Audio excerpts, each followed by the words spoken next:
Unitat Municipal Nou neix com un moviment social, com unes lluites col·lectives que treballen principalment fora de la institució. Moltes persones diferents, des de molts moviments diferents o moltes organitzacions que participen en la vida política del nostre municipi i que aquest treball potser és una mica més complex, però segur que molt més gratificant i molt més divers. Com més gent hi participa i de punts de vista més diferents, molt més lent és tot el procés.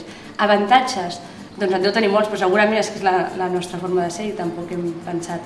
És més participativa, hi participa més gent, està més arrelat al territori segurament. És la socialització de totes les tasques, tant a nivell programàtic, a nivell organitzatiu, la socialització en un munt de gent i que participa tothom. No ho feien per necessitat, sinó ho feien per convicció i per principis polítics.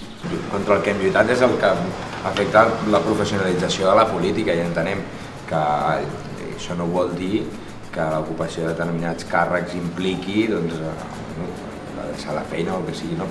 Sí que es pot compaginar, sí que és dur, evidentment, perquè tu fas la teva jornada laboral i quan acabes et dediques unes hores, perquè són unes hores, a la feina de l'Ajuntament. El poble que et mou a fer tot això, tens aquesta il·lusió i aquestes ganes. Sí, dins Unitat Municipal Nou no només hi ha aquest factor propositiu dels moviments socials, sinó també el seguiment i finalment el retrecomptes de la feina realitzada. Tant des d'UM9 com des de la CUP sempre s'ha dit aquella frase de que tenim un peu a la institució i 1000 peus al carrer, i aquesta frase té tanta vigència quan estem a l'oposició com quan estem al govern. I en això estem i ara ja estàvem parlant de com ho podem fer, vull dir que sempre hi haurà coses qüestionant, saber pensar que hem arribat al tope de participació ideal, sinó que noves maneres ja d'aquí 4 anys o per seguir treballant en el futur.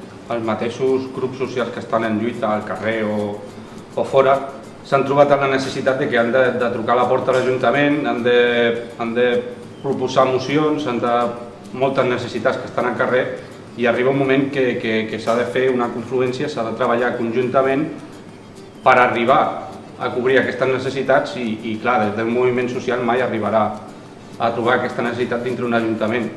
Aquesta és la confluència que porta a dir anem a treballar conjuntament i anem a treure al poble o al ciutadà que està en precarietat o en un procés d'habitatge a donar-li una solució i un recolzament des de la institució de l'Ajuntament. També una candidatura que amb tot això, que ja són moltes coses, molts criteris, també que entengui que això és a l'hora d'anar a governar, que és l'objectiu, doncs entengui que és un equip de treball, que deixem enrere també la idea o l'ideal del superalcalde. Després veus que només ressalten una persona o dos que són les que acaben de dirigir.